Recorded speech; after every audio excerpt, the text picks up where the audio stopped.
Next topic है hepatic encephalopathy.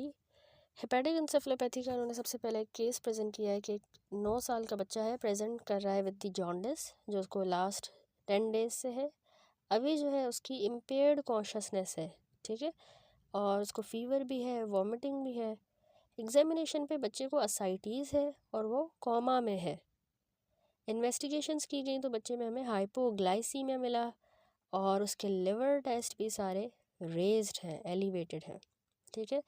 तो अब जो है हेपेटिक इनकेफ देखें, ये एक्चुअली डेफिनेशन देखें, डिफाइन हुआ है as the deterioration of the conscious level, यानी पर्सन का जो कॉन्शियस लेवल है ना वो इसमें डिटोरिएट हो जाता है, secondary to impaired liver function. Liver function impair होने की वजह से अगर कॉन्शियसनेस इम्पेयर होती है तो उसको हम कहते हैं हेपेटिक एन्सेफेलोपैथी, ठीक है। अब ये अक्यूट भी हो सकता है as well as chronic liver disease की वजह से भी हो सकता है। अक्यूट इंसल्ट जो है वो फुलमिनेंट हेपेटिक फेलियर है। वो कैसे डिफाइन हुई है? As severe liver disease with the onset of hepatic encephalopathy within 8 week after the initial symptom। यानी acute insult हम तब कहते हैं जब fulminant hepatic failure हुआ हो। acute insult जो है ना वो होता ही fulminant hepatic failure है, which is defined as a severe liver disease होती है with the onset of encephalopathy within the 8 week after the initial symptoms. यानी इतनी सीवियर लिवर डिजीज़ है कि उसमें हेपेटिक इंसेफेलोपैथी हो जाती है, वो अनकॉन्शियसनेस हो जाती है और वो इनिशियल सिम्टम्स के 8 हफ्तों के अंदर होती है, तो उसको हम कहते हैं फुलमिनेंट हेपेटिक फेलियर, ठीक है। Chronic insult is progressive liver disease with cirrhosis, ठीक हो गया। क्रोनिक इंसल्ट जबकि प्रोग्रेसिव लिवर डिजीज़ होगी जिसमें आगे जाके टाइम के साथ फिर सालों के बाद सिरोसिस हो जाएगी, तब जो है क्रोनिक इंसल्ट होती है। तो हेपेटिक इंसेफेलोपैथी में अक्यूट इंसल्ट भी हो सकती है जो फुलमिनेंट लिवर फेलियर की फॉर्म में हो, 8 हफ्तों के अंदर ही इंसेफेलोपैथी हो जाएगी, या फिर उसमें क्रोनिक इंसल्ट भी हो सकती है जो सिरोसिस के बाद होगी, ठीक है। अब ये टेबल है 12.6, इसमें हेपेटिक इंसेफेलोपैथी की वजूहात लिखी हुई है, एटियोलॉजी है।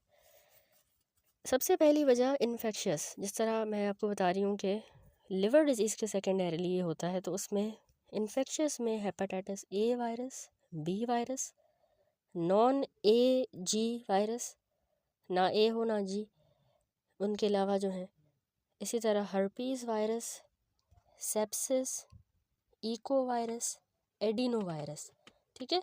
तो ये सारे इन्फेक्शंस जो हैं याद रखिएगा हेपेटिक इंसेफेलोपैथी करवाते हैं, लिवर डिजीज़ करवाएंगे और सिवियर इम्पेयर्ड लिवर फंक्शन के सेकेंडरीली अनकॉन्शियसनेस होगी, तो उसकी वजह से ये सारे वायरस हेपेटिक इंसेफेलोपैथी करवाएंगे, ठीक है।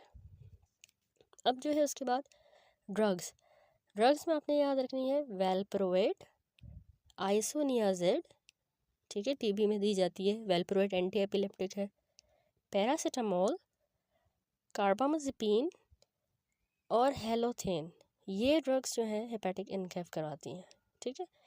इसी तरह मेटाबॉलिक में अगर गैलेक्टोसीमिया है बच्चे में, metabolic inborn error of metabolism, उसमें भी हेपेटिक इनकेफ होता है। विल्सन डिजीज़ है, विल्सन डिजीज़ भी हेपेटिक इनकेफ करवाती है, ठीक हो गया। एंड लास्टली ऑटो इम्यून में हमारी ऑटो इम्यून हेपाटाइटिस में हेपेटिक इनकेफ होता है, वही बात, लिवर इम्पेयर होगा, कॉन्शियस लेवल डिटोरिएट होगा, तो उसको हम इनकेफ कहते हैं। अब इंसेफेलोपैथी की जो पैथोजेनेसिस है ये होता किस तरह है उसको समझें। Clinically acute hepatic encephalopathy define हुआ है as any brain dysfunction that occur as a result of acute hepatic dysfunction and may be exacerbated by sepsis, GI bleeding, electrolyte disturbance or sedation, particularly benzodiazepine administration। यानी इसने समझाया कि किस तरह ये develop करती है। लिवर डिजीज़ का तो पेशेंट है, अब कैसे उसको इनकेफ डेवलप करेगा। एक्चुअली अक्यूट जो हेपेटिक इनकेफ डेवलप होती है ना, उसमें अगर हम तब कहेंगे क्लिनिकली जब कोई भी ब्रेन डिसफंक्शन हो। अब ये ब्रेन का डिसफंक्शन हुआ क्यों?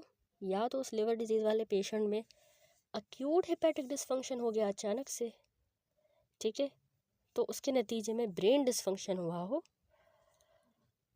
और ये जो है ना एग्जासर्बेट होता है बाय सेप्सिस। जब इसी लिवर डिजीज़ वाले पेशेंट में सेप्सिस होगी या उसको जीआई ब्लीडिंग, जो कि लिवर पेशेंट्स में कॉमन है, वेराइसल ब्लीडिंग वगैरह, जीआई ब्लीडिंग होती है, या इनको अगर कभी इलेक्ट्रोलाइट का डिस्टर्बेंस होता है तो भी ये इनकेफ हो सकता है, क्योंकि इनमें इलेक्ट्रोलाइट डिस्टर्बेंस भी कॉमन है, डायूरेटिक्स पे होते हैं। और या फिर सिडेशन की वजह से, पार्टिकुलरली अगर उनको बेंजोडाइजेपिन दी जाए, बेंजोडाइजेपिन भी इनमें कॉमनली दी जाती है क्योंकि इनकी एंडोस्कोपी होती है, बैंड लाइगेशन उसमें जो मिडाजोला में स्पेशली दी जाती है, तो उनमें ये इनकेफ करवा सकती है। ठीक है, या कोई भी वैसे अगर बेंजोडाइजेपिन दी जाए तो क्लिनिकली acute hepatic incaf ऐसे डिफाइन हुआ है any brain dysfunction that occur as a result of acute hepatic dysfunction, और इन चीज़ों से ये एग्जासर्बेट होता है। ठीक है, अब 12.7 जो टेबल है इसमें इन्होंने हेपेटिक इंसेफेलोपैथी के क्लिनिकल स्टेजेस समझाए हैं। ये आपने अच्छी तरह से याद रखना है। एक्चुअली डिफरेंट स्टेजेस होते हैं हेपेटिक इनकेफ के। स्टेज 1 होता है जिसको हम प्रोड्रोम कहते हैं, स्टेज 2 इम्पेंडिंग कोमा कहलाता है, इसके अलावा स्टेज 3 स्टूपर, और स्टेज 4 लास्ट होता है कोमा का। सबसे पहला स्टेज हेपेटिक इनकेफ का है प्रोड्रोम। ठीक है, अब जिसको लिवर डिजीज़ है ना, तो उसको जब इनकेफ डेवलप होगा तो स्टेजेस की फॉर्म में होता है। पहले स्टेज 1 होता है प्रोड्रोम का, उसमें सिर्फ माइल्ड इंटेलेक्चुअल इम्पेयरमेंट होगी, स्लीप अवेक साइकिल पेशेंट का डिस्टर्ब्ड होगा। ठीक है, स्पेशली ये मोस्ट इम्पोर्टेंट है कि इसमें पेशेंट को रात को पूरी रात जागता रहेगा, लिवर डिजीज़ वाला पेशेंट सुबह को सोया रहेगा, तो disturb sleep wake cycle stage 1 को इंडिकेट करता है। Trouble in drawing figures and performing mental task. इसके अलावा ईईजी अभी इस स्टेज पे नॉर्मल होगी। ठीक है, फिर होता है दूसरा स्टेज। दूसरा स्टेज कहलाता है इम्पेंडिंग कोमा, यानी अभी कोमा होने वाला है। उस स्टेज में पेशेंट जो है ना ड्राउजीनेस होगी उसको। ठीक है, कन्फ्यूजन, इनएप्रोप्रिएट बिहेवियर होगा, डिसओरिएंटेड होगा, मूड स्विंग्स भी होंगे। एस्ट्रेक्सिस भी इस पे हमें मिलता है, एस्ट्रेक्सिस फ्लैपिंग ट्रेमर, और इसके अलावा फीटर हेपेटिकस, जो एक ख़ास किस्म की स्मेल आती है, बैड ब्रेथ, लिवर डिजीज़ वाले पेशेंट में फीटर हेपेटिकस उसको कहते हैं। तो ये ड्राउजीनेस, कन्फ्यूजन, इनएप्रोप्रिएट बिहेवियर है, डिसओरिएंटेड है, मूड स्विंग हो रहा है, एस्ट्रेक्सिस है, फीटर हेपेटिकस, तो ये चीज़ें हमें जो है स्टेज 2 पे मिलता है, यानी इम्पेंडिंग कोमा में। ठीक है, उसके बाद आता है स्टेज 3। अच्छा, इसी में स्टेज 2 में इनकॉन्टिनेंस भी हो सकती है, और इसके अलावा ईईजी जनरलाइज्ड स्लोइंग। अभी इस स्टेज पे, स्टेज 2 पे हमें ईईजी में जनरलाइज्ड स्लोइंग मिलेगी, क्यू वेव्स मिलेंगी। ठीक है, तो ये अच्छा, फर्स्ट स्टेज हमने देखा इंसेफेलोपैथी का प्रोड्रोम, माइल्ड आईक्यू उसका इम्पेयर था, स्लीप वेक साइकिल डिस्टर्ब था, फिगर ड्रॉ करने में मसला, मेंटल टास्क सही से परफॉर्म नहीं कर रहा, ईईजी लेकिन नॉर्मल थी। फिर स्टेज 2 था जिसमें ड्राउजी है, confused, inappropriate behaviour, mood swings, asterixis, fetor hepaticus और डिसओरिएंटेड। और ईईजी पे क्यू वेव्स मिलेंगी, जनरलाइज्ड स्लोइंग मिलेगी, और इनकॉन्टिनेंस भी होगी पेशेंट को। ठीक है, अब जो थर्ड स्टेज है वो स्टूपर का होता है इनकेफ में। थर्ड स्टेज इज स्टूपर, उसमें पेशेंट ड्राउजी होगा, अनरिस्पॉन्सिव टू वर्बल कमांड। ठीक है, वर्बल कमांड्स को भी अनरिस्पॉन्सिव है, ड्राउजी भी है, और बहुत ज़्यादा मार्कली कंफ्यूज होगा, डिलीरियस होगा, हाइपर रिफ्लेक्सिया इस स्टेज पे हमें मिलता है, रिफ्लेक्सेस ज़्यादा हो जाएंगे, और इसके अलावा पॉजिटिव बेबिंस्की साइन। ठीक है, तो ड्राउजी और हम उसको वर्बल कमांड दे रहे हैं, उस पर भी वो अनरिस्पॉन्सिव है, मार्कली कंफ्यूज है, डिलीरियस है, hyper reflexia and positive Babinski हमें थर्ड स्टेज स्टूपर में मिलता है। ईईजी हमें यहाँ पे मार्कली एबनॉर्मल मिलेगा, और इसमें हमें ट्राईफेजिक वेव्स मिलेंगी। थर्ड स्टेज में स्टूपर में हमें ईईजी पे ट्राईफेजिक वेव्स मिलती हैं। ठीक हो गया। लास्ट होता है कोमा का stage, stage 4। Coma 4 a response to noxious stimuli. ठीक है। 4 को भी, कोमा वाले स्टेज को भी इन्होंने कैटेगराइज किया है 4A 4B। तो इसमें कॉमा तो होगा, लेकिन 4A में पेशेंट जो है ना नॉशियस स्टिमुलाई को रिस्पॉन्ड करेगा, लेकिन जब 4B डेवलप होगा तो वो रिस्पॉन्स नहीं शो करेगा। ए रिफ्लेक्सिया मिलेगा हमें पेशेंट में, रिफ्लेक्सेस बिल्कुल एब्सेंट होंगे। अब इस स्टेज में एस्टरेक्सिस भी नहीं मिलेगा, फ्लैपिंग ट्रेमर नहीं होंगे, फ्लैसिडिटी होगी, ठीक है। और EEG बहुत ज़्यादा मार्कली एबनॉर्मल होगी, बायलेटरल स्लोइंग मिलेगी, डी वेव्स अपीयर होंगी और इलेक्ट्रिकल कॉर्टिकल साइलेंस मिलेगी हमें, इलेक्ट्रिक कॉर्टिकल साइलेंस, ठीक है। कॉर्टेक्स बिल्कुल साइलेंट हो गया है। तो bilateral slowing, D waves, electric cortical silence, ये EEG पे 4th स्टेज पे मिलेगा। तो ये आपने अच्छी तरह से याद रखें एंसेफेलोपैथी के चारों स्टेजेस।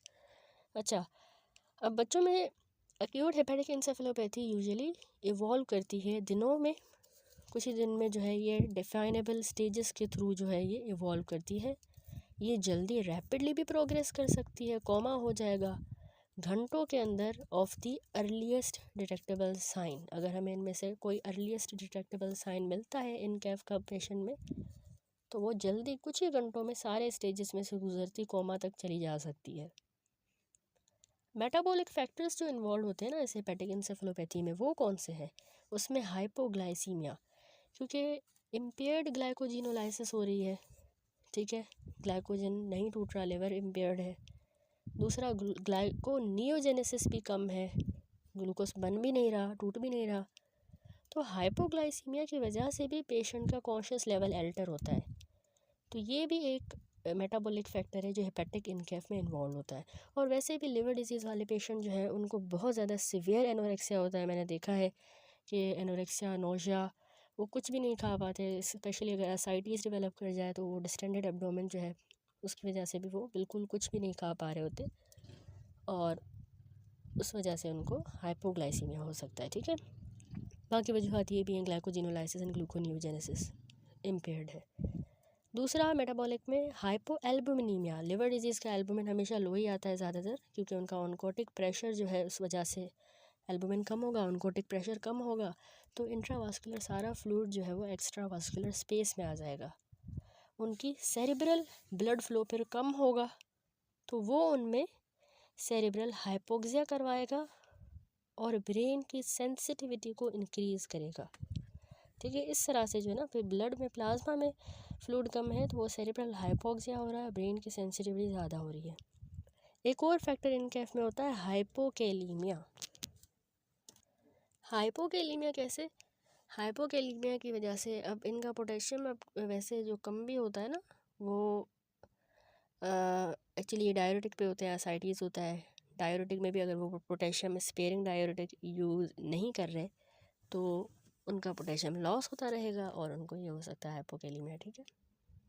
स्पाइरोनोलैक्टोन जो है वो अच्छी है, पोटेशियम स्पेयरिंग डायरेटिक है। सिर्फ एल्डोस्टेरोन पे अगर होंगे तो उसमें हाइपोकेलीमिया हो सकता है, ठीक है।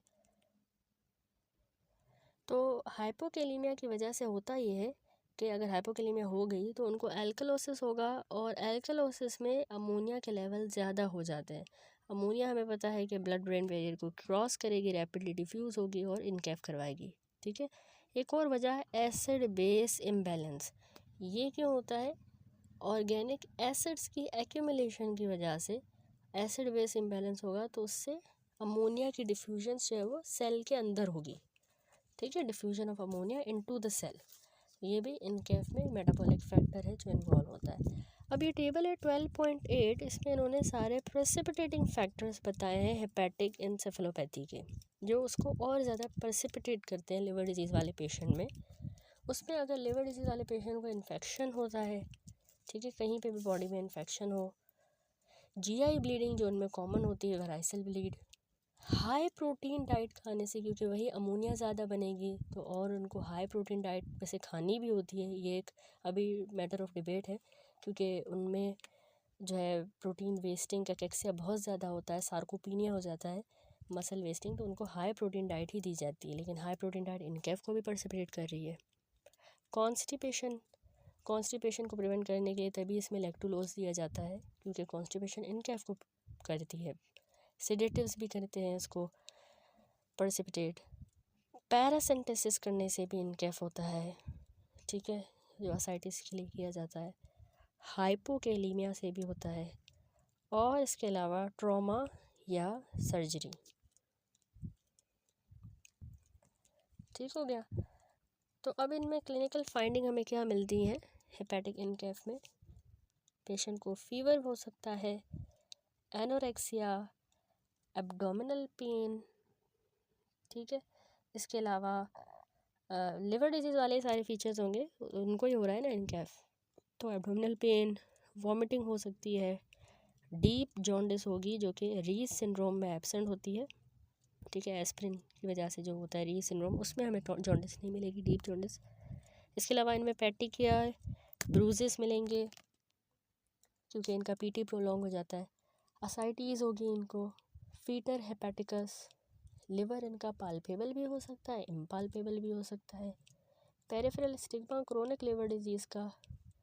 सीएनएस इन्वॉल्वमेंट में जिस तरह हमें इनमें इरिटेबिलिटी मिलती है, इन बच्चों में पुअर फीडिंग होगी, minor disturbances of the consciousness, ठीक है, कॉन्शियसनेस की माइनर डिस्टर्बेंसेस या मोटर फंक्शन की। एस्टर एक्सेस जो है ना ओल्डर चिल्ड्रन में प्रेजेंट हो सकता है। पेशेंट जो है वो कंफ्यूज हो जाएगा, कम्बेटिव होगा और रैपिडली प्रोग्रेस करेगा to deeper stages of coma के डीपर स्टेजेस की तरफ जाएगा, ठीक है। तो ये सीएनएस इन्वॉल्वमेंट हो गई। अब आप कैसे डायग्नोस करोगे कि ये हेपेटिक इनकैफ है? हेपेटिक इनकैफ को डायग्नोस करने के लिए हम सीबीसी करवाते हैं, कंप्लीट ब्लड काउंट प्लेटलेट्स के साथ। तो उसमें टोटल ल्यूकोसाइट काउंट जो है ना बड़ा हुआ हो सकता है, क्योंकि अगर इन्फेक्शन होगा, या फिर वो कम भी हो सकता है अगर ए प्लास्टिक एनीमिया है। प्लेटलेट्स की बात करें तो लिवर डिजीज़ में वैसे भी प्लेटलेट्स कम होते हैं क्योंकि उनकी कंजप्शन हो जाती है और उनकी प्रोडक्शन भी रिड्यूस्ड है, लिवर से वो प्रोड्यूस ही नहीं हो रहे। जो लिवर से एक जो है वो प्रोड्यूस होता है, एक क्या कहते हैं उसको, कीमोकाइन, जो प्लेटलेट्स को प्रोड्यूस करता है, वो उसमें रिड्यूस बनेगा तो प्लेटलेट कम होते हैं। अच्छा, कॉन्जुगेटेड हाइपर बिलिरुबिनीमिया इनमें ज़्यादा होगी, बिलिरुबिन एलिवेटेड होगा लेकिन कॉन्जुगेटेड। सीरम अमाइनो ट्रांसफरेजेस जैसे एलेनिन ट्रांसअमाइनेज, एस्पार्टेट ट्रांसअमाइनेज, ये भी बहुत ज़्यादा हाई हो सकते हैं, मोर देन 1000 इंटरनेशनल यूनिट पर लीटर, ठीक है। प्लाज्मा में अमोनिया इनकी यूजुअली 2 to 8 टाइम एलिवेटेड होगी इनकैफ वाले पेशेंट्स की, यानी मोर देन 100 इंटरनेशनल यूनिट पर लीटर अमोनिया बड़ी भी होगी। एल्बुमिन इनका सीरम में कम होगा। क्रेटिनिन इनका हमें एलिवेटेड मिल सकता है सेकेंडरी टू रीनल कॉम्प्लिकेशंस की वजह से। ब्लड में यूरिया हाई हो सकती है, ठीक है। Renal dysfunction, increased production from the blood in the GI tract में अगर ब्लीडिंग हुई वैराइसल तो उसमें से ज़्यादा प्रोड्यूस होगी ना, यूरिया ब्रेकडाउन होंगे आरबीसी, यूरिया ज़्यादा बनेगा, या रीनल डिसफंक्शन की वजह से यूरिया ज़्यादा बनेगा, या डिहाइड्रेशन अगर होती है तो यूरिया इनमें हमें हाई मिलेगा, या हमें लो भी मिल सकता है यूरिया। अगर फेलियर है या हेपेटिक सिंथेसिस का फेलियर है तो यूरिया कम भी हो सकती है। तो दोनों सिचुएशन हो सकती है। हाइपोग्लाइसीमिया भी हो सकती है जिसको करेक्ट करना डिफ़िकल्ट होगा। ABGs करवाएंगे तो उसमें वाइड स्पेक्ट्रम ऑफ एब्नॉर्मलिटीज मिलती हैं, from respiratory alkalosis to mixed respiratory and metabolic acidosis, usually in association with hypoxaemia, ठीक है। ये हाइपोक्सीमिया के साथ ऑक्सीजन कंसंट्रेशन लो होगी। इसके अलावा इलेक्ट्रोलाइट एब्नॉर्मलिटीज मिलती हैं, जिस तरह इनमें हमें हाइपोकेलीमिया मिलेगा, हाइपोनेट्रीमिया, और ये एसोसिएटेड होंगे with vomiting and dehydration. Coagulation profile जब हम करवाएंगे तो उसमें हमें क्लोटिंग फैक्टर्स की डेफिशिएंसीज मिल सकती हैं, क्योंकि वही बात, लिवर बना भी नहीं रहा, और ऑफन कंजप्टिव कोगुलोपैथी का एविडेंस मिलेगा। अच्छा, वायरल मार्कर्स भी हमने करवाने होते हैं ताकि अभी हम इन्फेक्शियस कॉज को रूल आउट करें।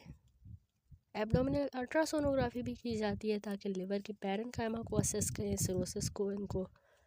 और इलेक्ट्रोइंसेफेलोग्राफी EEG करवाएंगे ताकि हम स्टेज ऑफ इंसेफेलोपैथी को डिटरमाइन करें, क्योंकि स्टेजेस में हमने देखा कि स्टेज 1 पे तो EEG नॉर्मल होगा, 2 पे जो है स्टेज में जनरलाइज स्लोइंग मिलेगी ईईजी में, और क्यू वेव्स मिलेंगी। याद रखें, क्यू वेव्स स्टेज 2 में मिलेंगी इम्पेंडिंग कोमा में।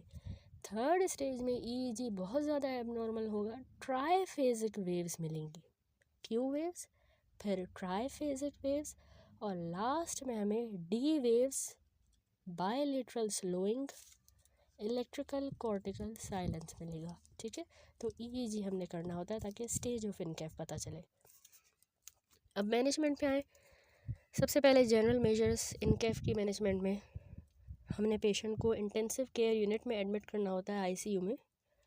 आईवी लाइन हम पास करेंगे, ठीक है, सप्लीमेंटल ऑक्सीजन देंगे, उसके वाइटल साइंस को हर घंटे पे मॉनिटर करते रहेंगे।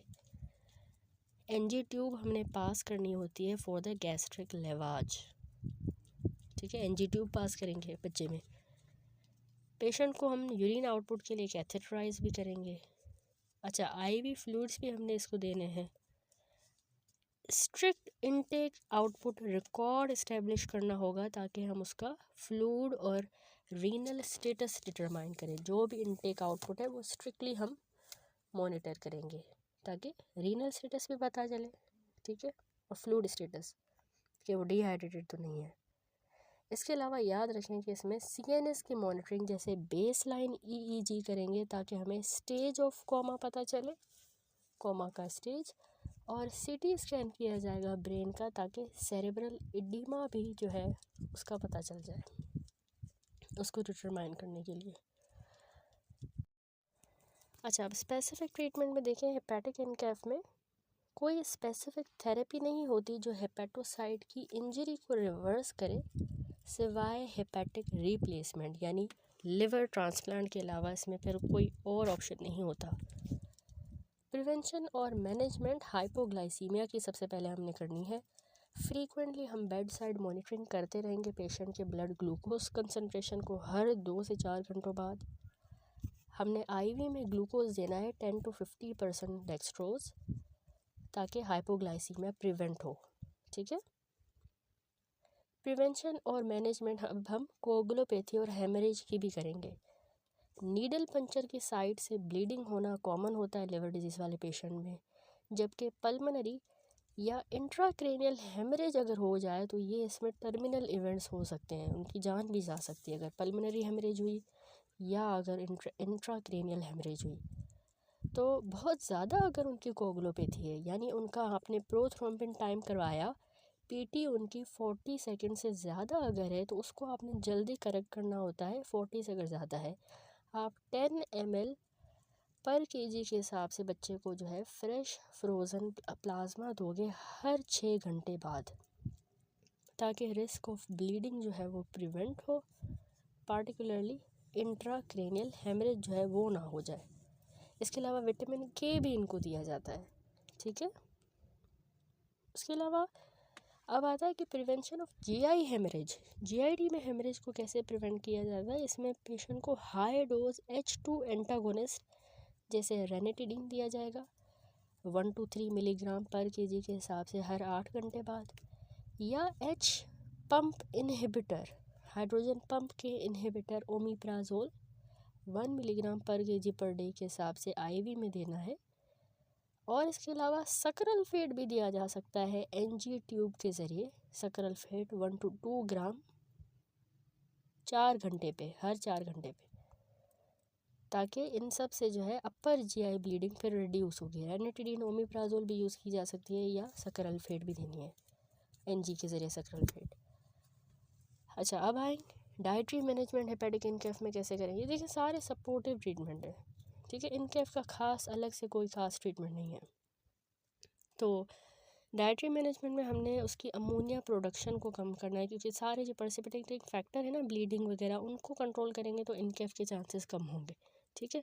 तो डाइट में हमने अमोनिया को कम करना है, अमोनिया की प्रोडक्शन और एक्यूमुलेशन उसको रिड्यूस करना है। तो उस जो एसेंशियल कंपोनेंट है थेरेपी के कि पेशेंट को डाइट में प्रोटीन रिस्ट्रिक्ट करना है। प्रोटीन का इंटेक जो है ना 0.5 से 1 ग्राम पर केजी पर डे उसने खाना है। ओरली दे सकते हैं या पारेंट्रली, ताकि अमोनिया की प्रोडक्शन लिमिट हो, 0.5 से 1 ग्राम पर केजी पर डे के हिसाब से, फिर जितना भी केजी का वज़न हो बच्चे का उस हिसाब से, ठीक है। दूसरा, एंट्रल एंटीबायोटिक्स दिए जाते हैं, इसमें नियोमाइसिन दिया जाता है 50 to 100 मिलीग्राम पर केजी पर डे। नियोमाइसिन की जगह पे एक और आजकल आती है निमिक्सा के नाम से, तो वो इफ़ेक्टिव है, ठीक है।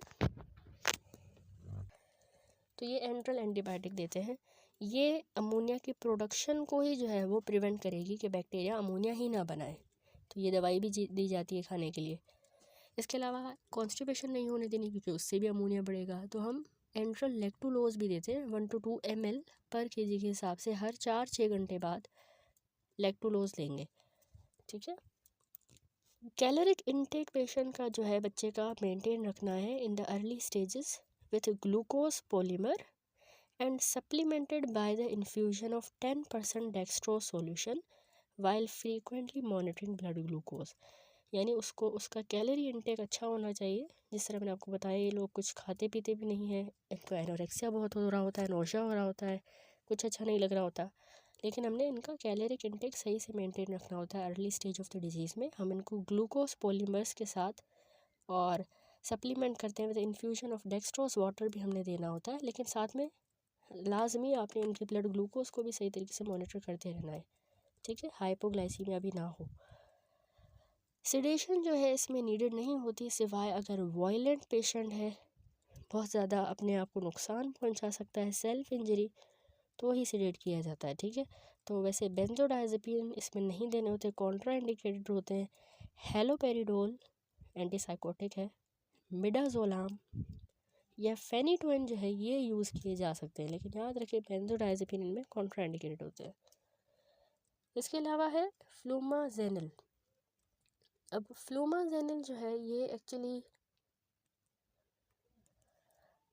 फ्लूमाजेनिल बेंजोडाइजेपिन का एक एंटागोनिस्ट है, ये टेम्पररी रिवर्सल करवाता है हेपेटिक एन्सेफेलोपैथी का, ठीक है। बेंजोडाइजेपिन का एंटागोनिस्ट है, उस पर हम रिवर्सल के लिए दे सकते हैं, इन कैफ को रिवर्स करने के लिए, ठीक है।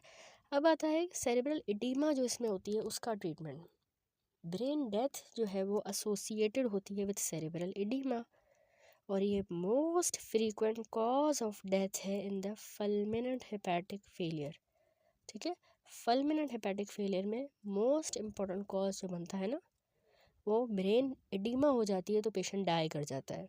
तो हमारी की स्ट्रेटजी यही होती है कि पेशेंट के फ्लूइड को रिस्ट्रिक्ट करें, less than 75% of the maintenance, maintaining the circulating volume with colloid, तो हम सर्कुलेटिंग वॉल्यूम को फिर कोलॉइड से मेंटेन करते हैं।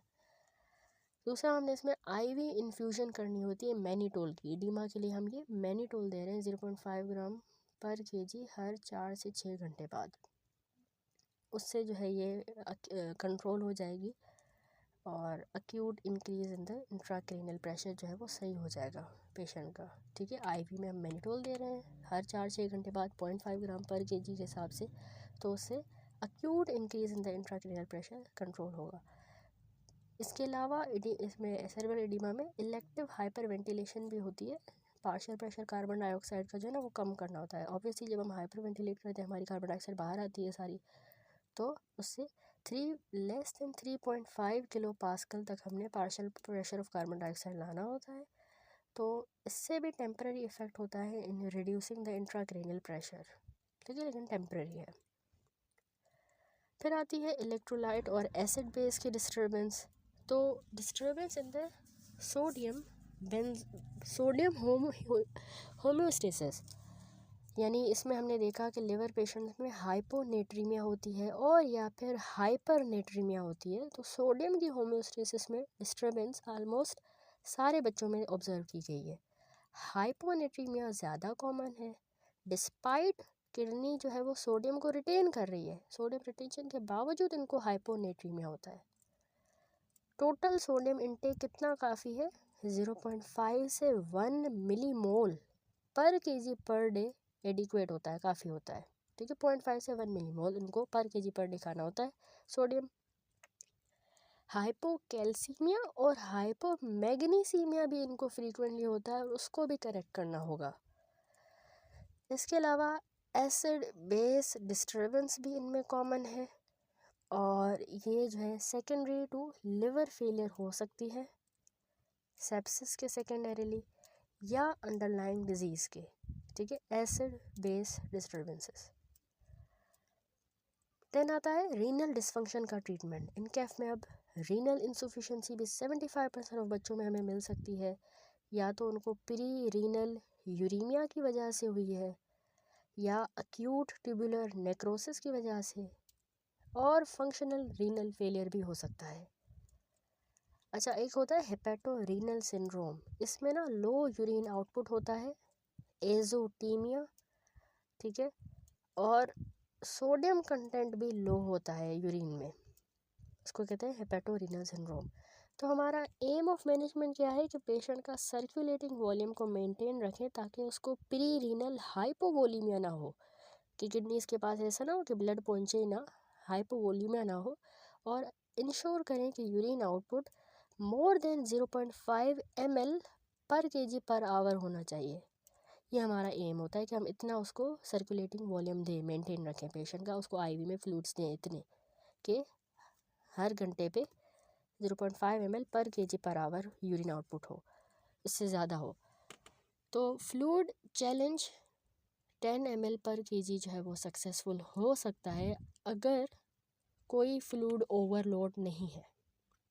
In case of fluid overload तो फिर हमें फ्रूसिमाइड जो है, एल्डक्टोन जो मैं आपको बता रही थी, 1 to 2 मिलीग्राम पर kg आईवी में हम फिर फ्रूसिमाइड देंगे अगर फ्लूइड ओवरलोड है। अगर फ्लूइड ओवरलोड नहीं है तो फिर हम ये डायरेटिक नहीं देंगे, उसमें 10 ml पर kg काफ़ी होता है, सक्सेसफुल होता है, ठीक है। अच्छा, इस्टेब्लिश्ड अगर रीनल फेलियर हो गया तो क्या करेंगे, उसमें फिर हमें हीमोडायलिसिस या फिल्ट्रेशन करनी होगी फ्लूइड ओवरलोड के लिए, ठीक है। पेशेंट को फिर हीमोडायलिसिस पे रखना पड़ेगा। तो ये हो गया रीनल डिसफंक्शन का ट्रीटमेंट। ट्रीटमेंट असाइटिस का क्या है, इसमें जो है बहुत ज़्यादा एक्सेसिव पेरिटोनियल फ्लूइड हो जाता है लिवर डिजीज़ वाले पेशेंट में, क्योंकि उनका एक तो अक्यूट पोर्टल हाइपरटेंशन होती है, या तो लोब्यूलर कोलैप्स हो जाता है, ठीक है, वेज़ोडाइलेशन हो जाती है, स्प्लैंक्निक वेज़ोडाइलेशन की वजह से भी एसाइटिस होती है, पुअर वास्कुलर इंटेग्रिटी की वजह से, और ऑनकोटिक प्रेशर भी कम हो गया। तो मल्टीपल वजूहत होती हैं असाइटिस की कि पेरिटोनियल कैविटी में फ्लूइड जमा हो जाता है, ठीक है। तो acute portal hypertension, lobular collapse, vasodilation, poor vascular integrity and reduced oncotic pressure.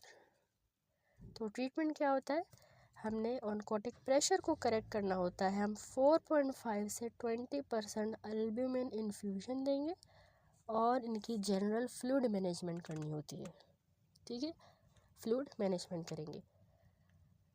इसके अलावा आता है treatment of secondary bacterial and fungal infection. अब जो 50% बच्चे जो है ना, उनको सिग्निफिकेंट इन्फेक्शन भी हो सकता है इनकैफ के साथ, जिसकी वजह से जो कि उसकी वजह ये हो सकती है impairment of the cellular and humoral immune system. Liver disease है ना, तो उनका ह्यूमोरल और सेलुलर इम्यून सिस्टम जो है वो इम्पेयर भी हुआ है।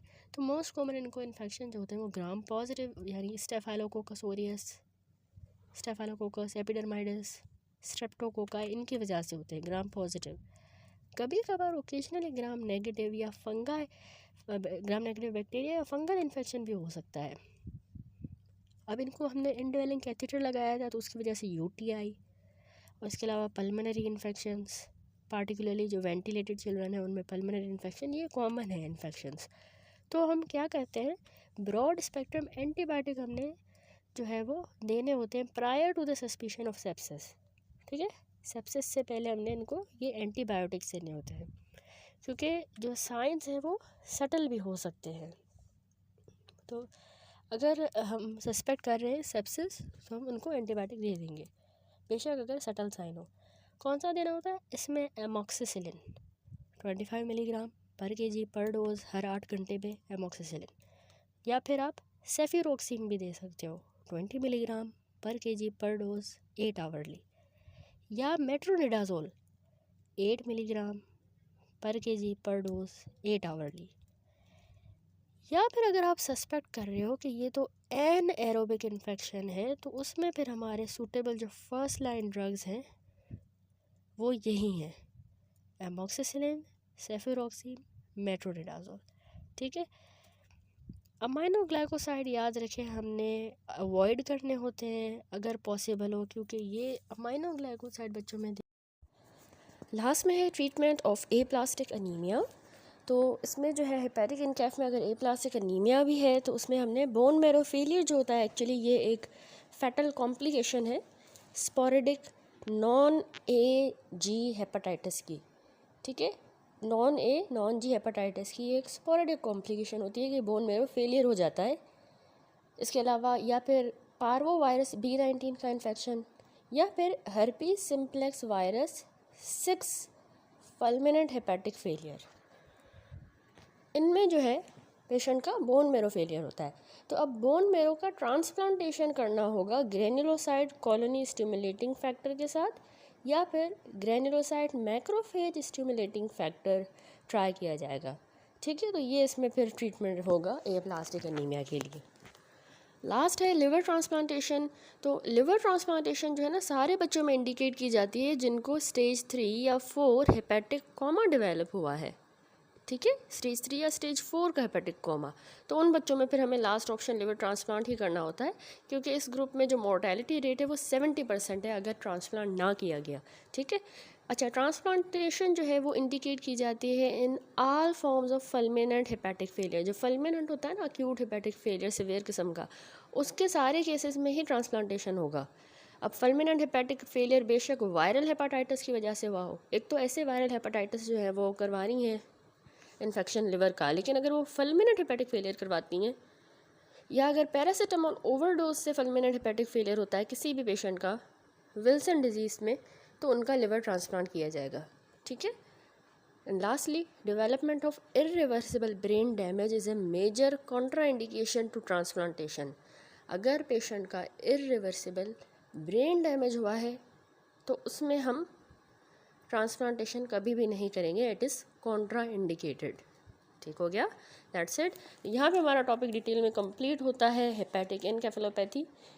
नेक्स्ट वीडियो से इंशाल्लाह अगला topic portal hypertension and varices, जो कि लिवर डिजीज़ की है कॉम्प्लिकेशन।